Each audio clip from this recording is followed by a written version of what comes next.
I've been staring at bouncing and spinning balls for over a month now, and I'm about ready to grab those balls and nestle them on my Christmas tree. It's that time of year. Greetings Internet, DDA here, and how I like to handle character builds and deck builds is I like to get them to what I would consider a final state, and then just kind of lock them in and release them and just move on to something new at that point. That's just how I handle it. So I'm pretty much at that point with Ball Lightning. I've been doing a lot of grinding with Ball Lightning. So this build for Ball Lightning is going to be no exploits, no bugs, no snapshotting, and no damage reduction while injured. That's a lot of qualifiers, yep, but we're going full on here. So I pretty much have tier 14 on farm right now with this build. I am doing tier 14s in 5 minutes or less, which is just crazy. I never thought I would get to that point. I've done a tier 16 and I have a garbage amulet, and I'm going to explain why it's so bad later on in the video. And just given that my Tears of Blood glyph is not level 50 yet, I have a very bad amulet for this build. I think this build is fully capable of doing tier 19s. That's right, tier 19, no damage reduction while injured. And if you would level the glyph to 50 plus, I said in a previous video that I don't think a non-damage reduction while injured build could get past tier 20. And with how powerful this build is, I think actually if you would level the Tears of Blood glyph to level 50 and to maybe level 100, you could push that high. I could see this build actually doing a tier 21 or a tier 22 with a high-end, high-level glyph. And of course, the reason that we would get there with a high-level glyph is because of the insane amount of damage reduction that you get from the Burning Instinct board. Once the glyph is level 80 plus, you exceed normal glyphs and their rare node pluses, so it's actually more beneficial for you to put the Tears of Blood glyph in the Burning Instinct and get a much higher number of damage reduction. And, you know, this is not something that damage reduction while injured builds need to worry about because they get so much damage reduction from damage reduction while injured, so they just don't need to worry about that damage reduction from Burning Instinct. But we purists, we need to think about this kind of stuff. So to kick this off here, I'm going to use the Maxroll guide as a starting point for discussion. This is not meant to trash on Maxroll. I like Maxroll and I like the guides that they put out. Their damage reduction while injured AOZ build is very good. A lot of their builds are great and great starting points for new players and veteran players as well. They're really good, but I am going to be critical of this guide because I've had a different experience and I have different conclusions that I've met. They got some things right and some things wrong with this guide. The first glaring thing that I see on here that I feel is an issue is the use of the Ball Lightning enchantment. Now, in an ideal world, this would be the best enchantment for us to use for this build. No questions asked. It's doubling down on your main source of damage, right? Problem is, when you try to use this above, I would say, tier 11 or tier 12, you simply cannot play the game. The game just completely lags out on you and you die. And I mean large spikes of lag, like 5 to 10 second spikes of lag. Essentially, unless you're literally inside Blizzard headquarters, hardlining into the servers, you cannot play this Ball Lightning enchantment. And it's really sad that we've gotten to a point where we have to build our character around system limitations. But this is where we are, and all I can say is, you know, Blizzard, fix your game, seriously. And I have tried to run this. I've even tried techniques to mitigate the lag. I could not get it to work no matter what I did. Again, if you have a different experience, please comment in the comment section below. Let me know, but I simply could not use this. So immediately we are going to axe Ball Lightning enchantment. Just cannot be used in the current state of Abattoir of Zir. So a thing that they got right on this guide is the use of Fists of Fate. I've been using this a lot, and I actually got this idea from the Maxroll guide, so, you know, kudos. This is a great addition to the build. And of course, if you just consider, if the aspect is distributed with a normal distribution, just evenly distributed, you're going to average out about 150% damage on your abilities, right? Because you got 1 to 300. If you get a perfect roll, you're going to get about an average of 150%. Which means that you're getting an added 50% multiplier on this item, which at surface level makes you think that this is spectacular, because a 50% multiplier on an aspect is pretty much the highest aspect you could ever ask for. The thing you need to consider, though, and the problem with this item, is you're losing critical strike chance and you're losing attack speed. And those two affixes are just so massive for your damage. So yeah, it is 50%, but it's really reduced by not having attack speed and critical strike chance on there. So, it's good, but the main thing that you're getting, there's two things. You're getting a little bit of CC with the days. You're getting Restore Primary Resource, which is great. The damage activation is great too. But the other main thing that you're getting is this lucky hit to immobilize. And if you have Devouring Blaze on your Amulet... Oh, well, here's another problem with the guide. They don't have Devouring Blaze on the Amulet. That is a huge mistake, in my opinion. For multiple reasons. One, because you're using Fist of Fate. The main thing that you're getting is the Immobilize on Devouring Blaze, increasing each rank of Devouring Blaze by 3% multiplier. That means innately, Fist of Fate can activate and give you a 9% multiplier.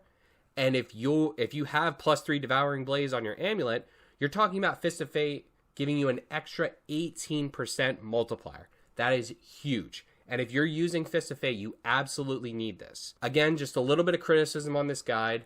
Obviously, they did not push very high with this guide, because anyone who's done above tier 15 knows that the mob's HP just scales so exponentially that every ounce of damage that you can get on your character build, you will take. And you're talking about losing a 30% multiplier on your Amulet? You would never do that. You would never do that if you're trying to push with this build. So immediately we are going to redo this Amulet. Now, I'm sorry for what I'm about to say. I really am. I'm so sorry. But another issue I have with this guide is it doesn't list Shaco as a required item. And I'm so sorry to say this, because I don't like requiring Ubers. I don't. I like to make my guides very general, very usable for the masses. I even have a budget build series where I don't even use uniques in my guides.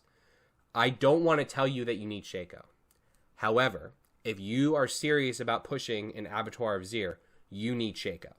The problem with the Sorcerer is, for your Helm, you are either getting high damage or high defense. There is no scenario where you're getting both from the Helm except with Shaco. Shaco has just as much value as this Mage Lords that they list here, but it also gives you 20% damage. It's giving you 20% damage with the ranks or more. It's actually probably closer to 25% damage. And then it's also additionally giving you a 20% damage reduction, along with our literal best stat, which is resource generation. Resource generation is so huge for your mana regeneration. It increases your base mana regeneration. It also increases every single ability that increases your mana. Crackling Energy, everything. Restore Primary Resource, everything. So there is no replacement for Shaco. I hate to sit here and say that you need it, but you do. And if you watch my previous video about how people are pushing with the Sorcerer, a lot of people commented that, oh, you need Shaco, you need Shaco. You do. It's just the truth. So that's another criticism I have of this build. You absolutely do need Shaco. And one of the things they talk about in this guide is they say, oh, you have 3 armor rolls, and with perfect items, you can remove one of the armor rolls. We don't have 3 armor rolls. We have 2, because 1 is taken by Shaco. So my final criticism of this build, before I get into what I consider the best pushing build for a non-damage reduction while injured Abattoir of Zir, Ball Lightning Sorcerer, is that this build severely lacks damage reduction. And I know that because I've fully analyzed the build, and I'm currently running about 40% more damage reduction than this build is, and I'm still getting one-shot in tier 16. It still happens. If I mess up and I don't play perfectly, I get one-shot. And so I have 40% more damage reduction than this build has. So I cannot possibly see this build doing over tier 10 or tier 11 maybe. I think maybe even lower than that. I'm sorry. I hate to be so harsh. But reality is reality. Stats are stats. Numbers are numbers. And just, I'm looking at them and I just don't understand how anyone could take this build and do like a tier 15. So the question is, how are we going to get more damage reduction in the build as compared to this? As compared to what we would normally do with the Sorcerer? Because we've all gotten used to having a lot of cooldown reduction, having a lot of mana regeneration, and something's got to give. And I can tell you that if you want to push and succeed in the Abattoir, the things that cannot give are damage and defense. You basically need to have just as much mana regeneration, bare minimum mana regeneration, to just be enough. Then enough defense, not too much, because if you go too much, your damage is going to suffer, and then as much damage as possible. That is the way we're going to succeed. So how can we get more defense in this build? Because we need it. The only stat I can think of removing, and I'm sorry to say this again, is cooldown reduction. Now I know, I love cooldown reduction. Cooldown reduction is busted. But realistically, cooldown reduction is giving us defense and giving us a little bit of damage inside unstable currents. But we already know that we're going to probably use Vir's Mastery at some point with a non-DR while injured build. So we're not using Overflowing Energy. It's kind of one of those situations that it's like, play to your strengths and cover your weaknesses. This build, we are not playing towards cooldown reduction. We can't. We have to give up something. I would love to have maximum cooldown reduction, maximum mana regeneration, maximum damage, and maximum defense. Of course, everyone would. We're not all damage reduction while injured. I'm sorry. But just like if we're making these choices, if we're setting these limitations for ourselves, something's got to give, and that something is cooldown reduction. So if we can't use cooldown reduction, if you saw my previous video, you know how important cooldown reduction is for the Infinite Ice Blade. With the Ice Blade enchantment, that style of play with the Conjuration Mastery on the Amulet, if we're losing some cooldown reduction, we certainly cannot have that style of play with this build. It's just not going to work. You're not going to get enough Ice Blades out. So if we can't use the Ice Blade enchantment, and we can't use the Ball Lightning enchantment because of server lag, then what is our second enchantment? And that's a perfect time for us to get into the skills. So starting out with the skills here, I'm going to do something a little crazy. I am going to take two basic skills and put them as both of my enchantments.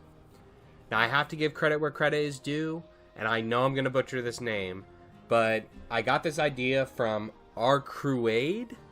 I don't know if they were the first person to run the Shatter build, the Ice Shatter build in Ball Lightning, but they're the first person that I saw running it in high tiers. Here's their channel here, Arccueid. So I just want to show how they're using this setup. So they'll run through the dungeon with Shatter on, the Shatter key passive, and then towards the end of the dungeon, so then they'll run away as soon as the Bloodseekers spawn, and they'll actually respec. They're taking out skills, taking out Hoarfrost, going into Devouring Blaze, switching their enchantment from the Frostbolt to the Fire Bolt, and then switching some Vamp powers as well. So they're running through the dungeon with Ice spec, basically, for the high AoE damage, switching to Fire for the higher single target and probably the more damage reduction, with the damage reduction while burning. So I'll link their channel and this video in the video description of this video. Please check it out. Again, high caliber sorcerer play, and I got this idea from them. So I was thinking, because of our lack of cooldown reduction and because we're not playing the Overflowing Energy key passive, we simply don't have the cooldown reduction to support the Ice Blade enchantment that everyone is playing right now at the high level. So if I can get more of a multiplier and actually just use the Hoarfrost ability just innately, always, I'm at least getting, between a 9 and an 18% multiplier on my enchantment. It's adding extra crowd control, extra activations of the control glyph, and it's also giving us some options that we can do some gear swapping during the Bloodseeker fight that you wouldn't otherwise able to do, such as dropping Raiment. Now, normally you have to play with Raiment because you don't run the Lightning Spear stuns, which I'm not running, as you can see. So normally you would absolutely need Raiment during the Bloodseeker fight, and I still sort of recommend that. I'll get to that more when we get to the gear. But it is an option for you to not run it. You have that option because you have the chill on all your abilities. You're getting CC. You don't need to rely on the Raiment stun. So briefly going over the skills here, we're going to put 2 into Firebolt, and both of our enchantments are going to be double basics. You ever like do something for so long and then you kind of just like lock it in, and then it's hard for you to think outside the box then sometimes? That's what I was with this. It's like we've been playing basic ability and non-basic ability so often in both enchantment slots that I just never thought of using double basic.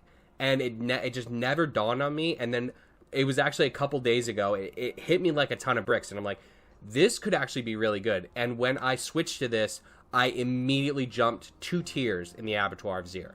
Amazing, and I highly recommend this. So getting into the skills, of course, we are doing the 3 in Elemental Dominance. That is standard.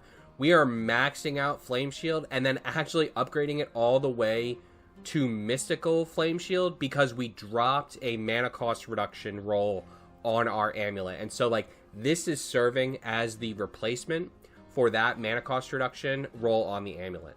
Now, one thing that I also didn't like in the Maxroll guide that they suggested to use Shimmering Flame Shield, and I understand why.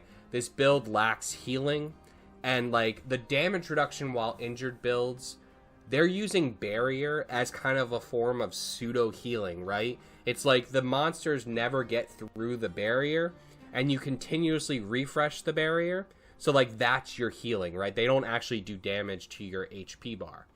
In this build, because our cooldown reduction is so low, you are not going to have a defensive ability up at all times. So you are going to need a form of healing. I do not like this healing ability. And the main reason is because it is 50% of your missing life. So that means it is literally never going to heal you to full. You are always going to need to use a potion. And so the main reason you would want to take this healing ability is to reduce the potion use. And because it never heals you to full, it just kind of meets you halfway, you're always going to need to use a potion. You're barely saving any potions. I don't like this.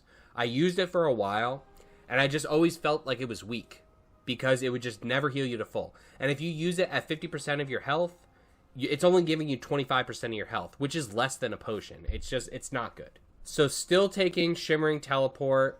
We're running Raiment in this build, and we'll talk about that more in the gear. So I only have 1 point in a Glass Cannon, and I have the 2 points that Raiment is giving me to give you that 3 base. I've been playing around a lot with this, and I think the best version of this build, if you have your damage reduction perfect and right on, you max out Glass Cannon for sure. And I want to max out Glass Cannon. But I'm struggling with damage reduction. It is tough. These monsters do a lot of damage. And if you slip up once, you are done. So right now I have Glass Cannon at 3 just because I'm trying to reduce the one-shots. But again, if you get your damage reduction perfect, absolutely put this at 5 for sure. I also have Elemental Attunement at 2. And the reason for this is because, again, our cooldown reduction is so low. We want this to activate guaranteed every 10 seconds. Every 10 seconds and this cooldown is up, we want a free defensive skill. Because our cooldown reduction is so low, we are really relying on this Elemental Attunement. We want this activating constantly. I think the 2 points here is needed. We're still going with the Protection Suite, of course. We have 3 into Precision Magic for the Fists of Fate, and mainly for the Lucky Hit Restore Resource and the Immobilize. Really, really good. So that's in there for that. And then we still have the Conjuration Mastery in here just because you're going to be shooting out a lot of lightning spears during unstable currents. But I would say that this would be kind of flex slots. And if I wanted to max out Glass Cannon, I would probably take points out of Conjuration Mastery. Because again, this is only helping you during unstable currents. You're only really having like between 1 and 4, maximum of 5 conjurations up at any given time. So this is giving you a fair amount of damage, but Glass Cannon will just give you way more consistently. Of course, going with the 3 ranks of Devouring Blaze, and you're already seeing how crappy my Amulet is because I don't have pluses of Devouring Blaze on my Amulet. Max out Ball Lightning, take it all the way to Wizards, get your Crackling Energy mana, and here is where the Frostbolt enchantment is going to shine. You're going to max out Hoarfrost. Now, I want to talk about this for a second, because you're getting between the 9 and 18, right? Now, when they're unstoppable, this is not activating. But I want to be clear about something. So, you could say that this skill has about 50% uptime on the damage. So, it's not really 9 to 18. Really, it's like 4.5 to 9, because you're going to have 50% uptime. But I think it's way better than that, actually. Because the time that you are really going to pump out damage, when your control glyph is active, when your aspect of control is active, when they're frozen, and just standing still and, oh, help me. That's when you are going to pump out absolute maximum damage. So while, yes, you're not going to have 100% uptime on this, but it is going to be far more relevant uptime when you want to do damage. That's when this is going to be active. So you're just going to see insane numbers at key moments in the fight. Take Unstable Currents, and we're not getting Supreme, but we will take Prime for the attack speed. We don't need Supreme because we are not running Overflowing Energy. And then, of course, you're still going to get Electrocution for the DR. Now, you can see I'm running with the Shatter setup, and this is what you're going to do. You're going to run with Shatter through the dungeon, and then when you get to the Bloodseekers, you are going to switch to Vir's Mastery, just for the extra DR. Now, you can keep Shatter on, and I have been testing it out to just leave Shatter on and see what I can do. And I think there actually is a world where we leave Shatter on. But that would really depend on your defense. If you can survive the fight. If you need the extra damage reduction, you need to switch to Vir's Mastery for sure during the Bloodseeker fight. But Shatter's amazing. It adds a lot of damage. And so there is a world where you just stay on Shatter the whole time. And sometimes I've been doing that, and it's been working out great. So you may not even need to really do a swap with this build and to have it be extremely successful. So talking about the Vampiric Powers briefly, most of them are the same as you would expect. We're running Ravenous. We're running the Accursed Touch, Prey on the Weak combo. Just, it's so great and so easy. We're not running Metamorphosis, so you're going to need to outplay. You're going to need to save cooldowns. And I will tell you, I do get CC'd with this build. I do. So it just comes down to you need to be on point with your cooldowns, and you need to save your teleport. You need to save it. You can't overuse it. You can't teleport into a mob just willy-nilly. You have to save it to break CC. You do. You have to be a little bit more conservative with your cooldowns with this build. You could work in Metamorphosis. You would have to drop a Curse Touch for it. But I just think how easy this combo is and how much Vulnerable adds to your damage, I think it's just better with the style of play with Raiment. So that's what I'm running right now. Infection, of course, for the Tal Rashas. You could do the swap with Domination. You could do that if you wanted to be like a power gamer.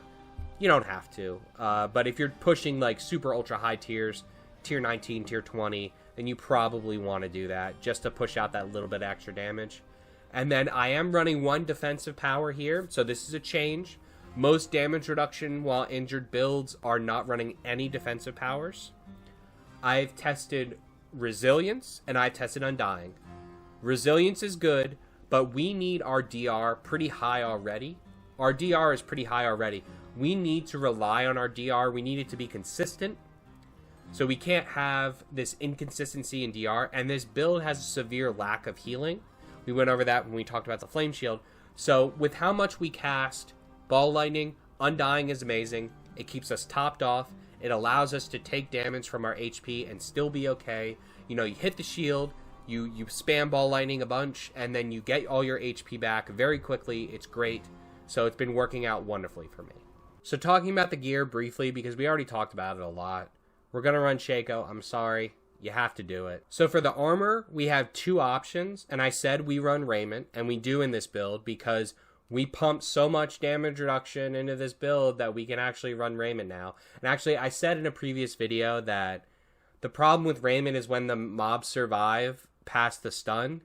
Well, with Shatter, they do not survive past the stun. And let me tell you, the first time that you put on Shatter and you use Raiment, pull everything in, and get that Shatter explosion and everything dies, even in a tier like 16 or 17, it's amazing. It feels so good. It's so satisfying. So Raiment is amazing, A+.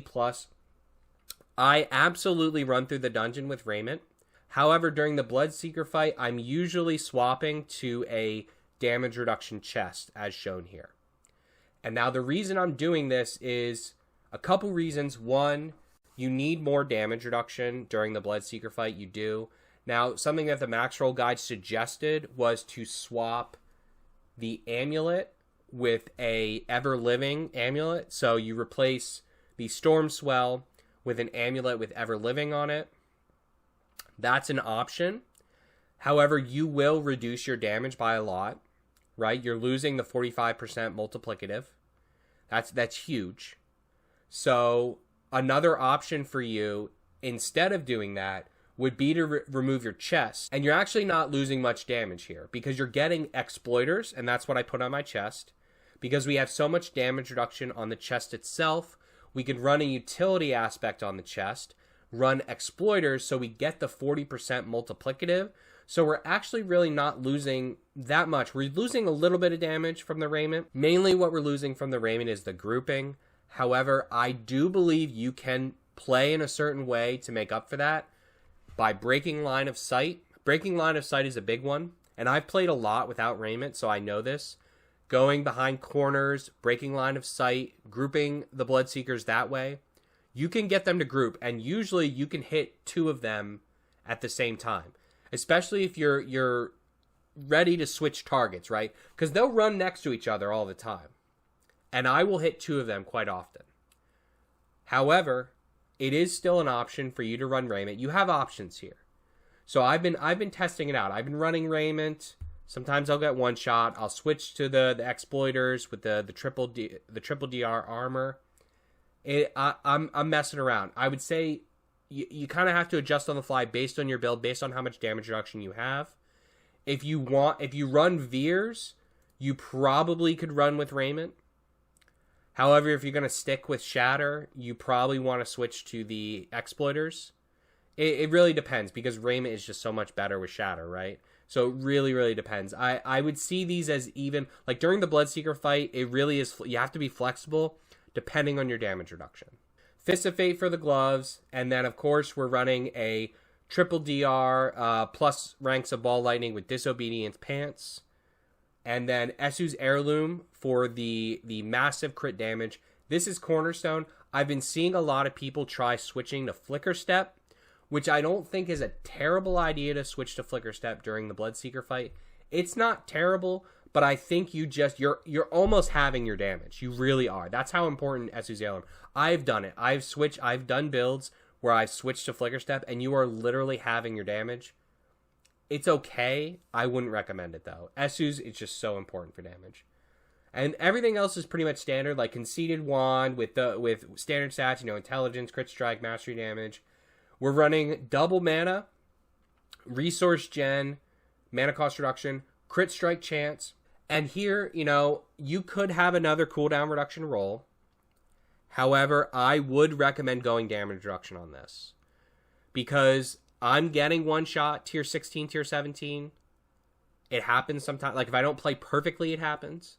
So I know if I want to push this into tier 20, I'm probably going to need another damage reduction roll. So I'm kind of prepping for that. And just knowing that, I know I don't want to remove the cooldown either. I know it sucks. But we need the damage reduction. So crit strike chance, of course, and then the gravitational for orbits. Talrash's ring is standard. We're going full skulls to cap out our armor.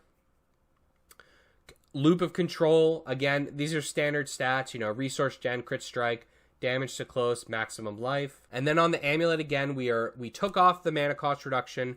We're using our flame shield to compensate for that. And then we got ranks of Devouring Blaze for the combo with Fist of Fate.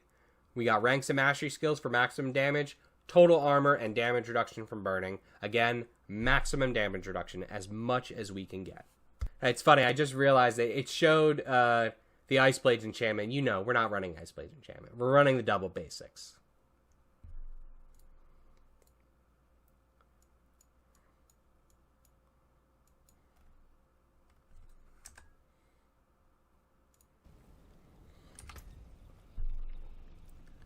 So before I get into the Paragon board, I want to show you how garbage my amulet is.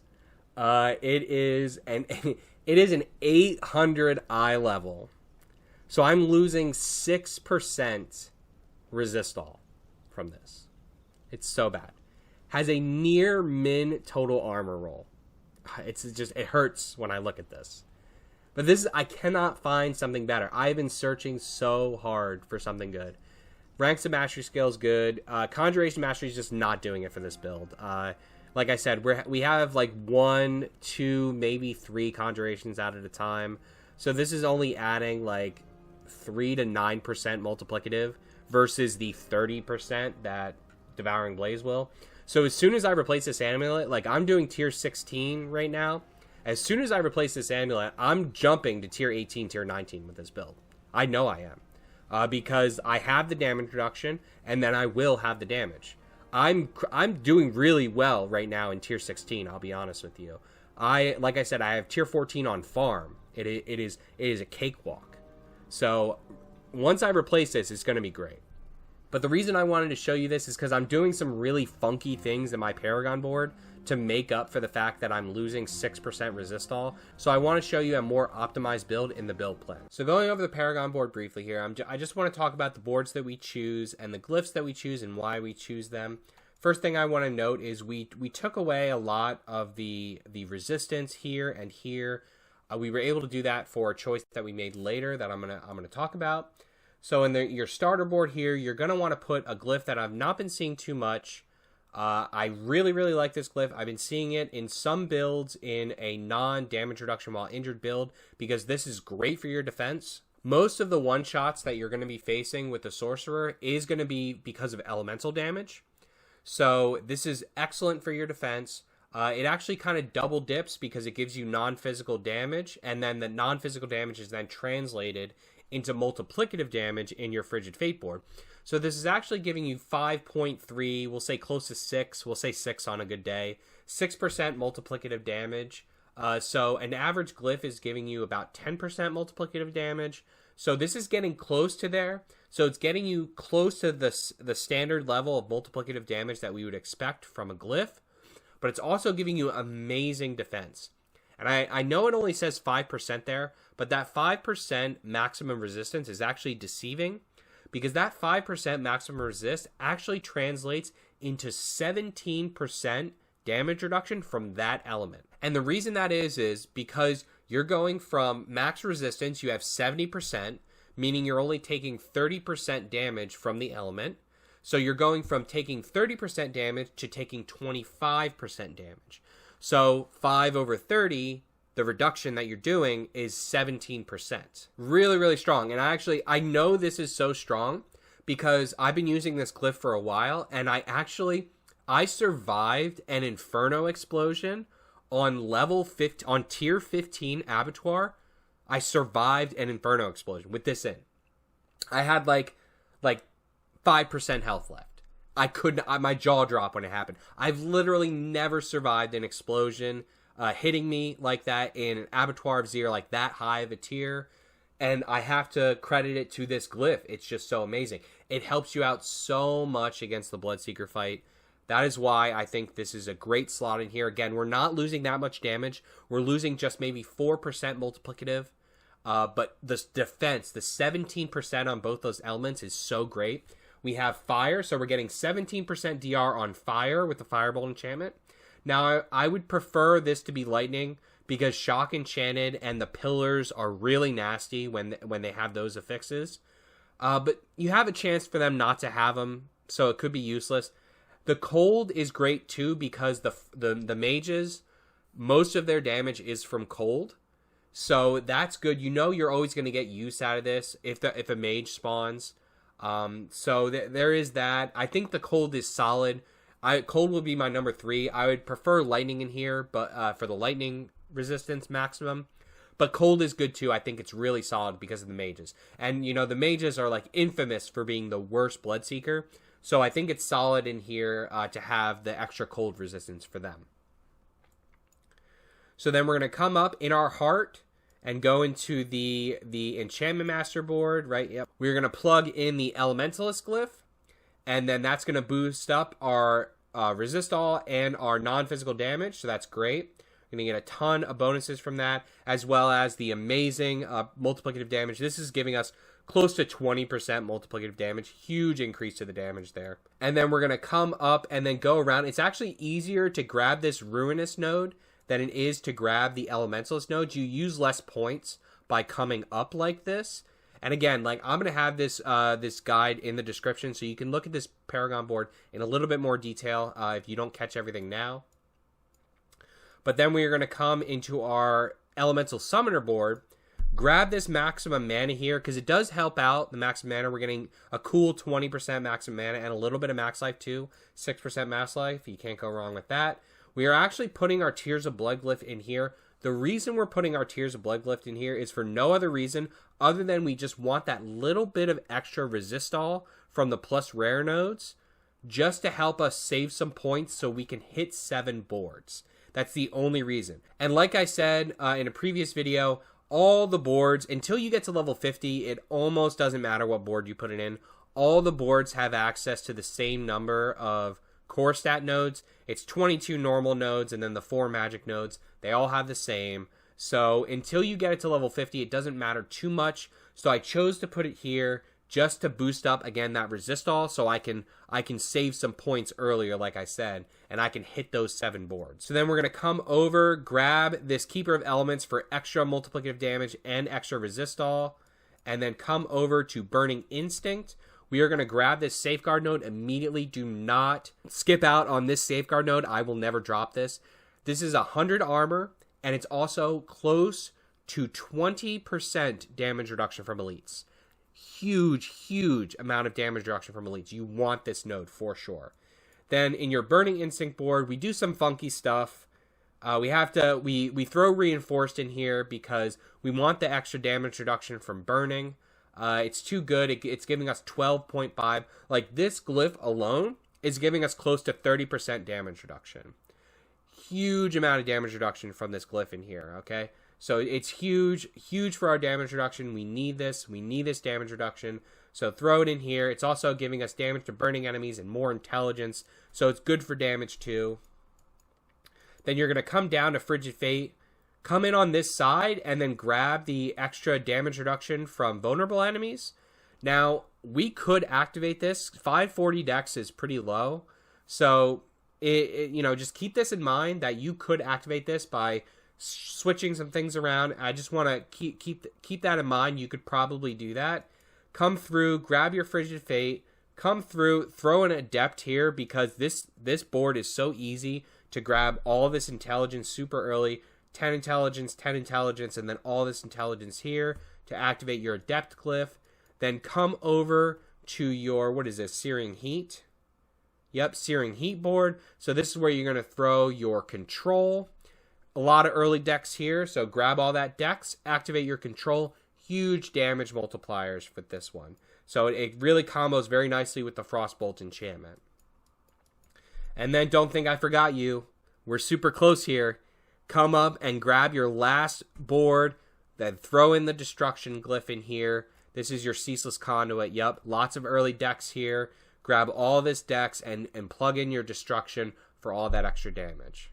So 7 boards, 1 legendary node, plus Tears of Blood, lots of damage reduction. I think this setup is pretty good. So there you have it, your finalized Ball Lightning Abattoir of Zir pushing build, non-damage reduction while injured. I think this build is very strong. I've been using it a lot. I think that when we do start to level Tears of Blood, we still have a month left in the season. We have all of January to just enjoy and play and farm. If that is to your liking, if you enjoy doing that, certainly have some fun doing it. And I know I'm going to be doing it, and so we have some time to get our Tears of Blood up to level 50, 60, 70, 80. Once we get to that point, I can see this build doing tier 21s, tier 22s. It's possible. So, comment in the comment section below if you like this video. Give us a like. Subscribe for all the best guides in Diablo. And as always, turn your dial to Random Number Gaming for weekly updates in Diablo 4.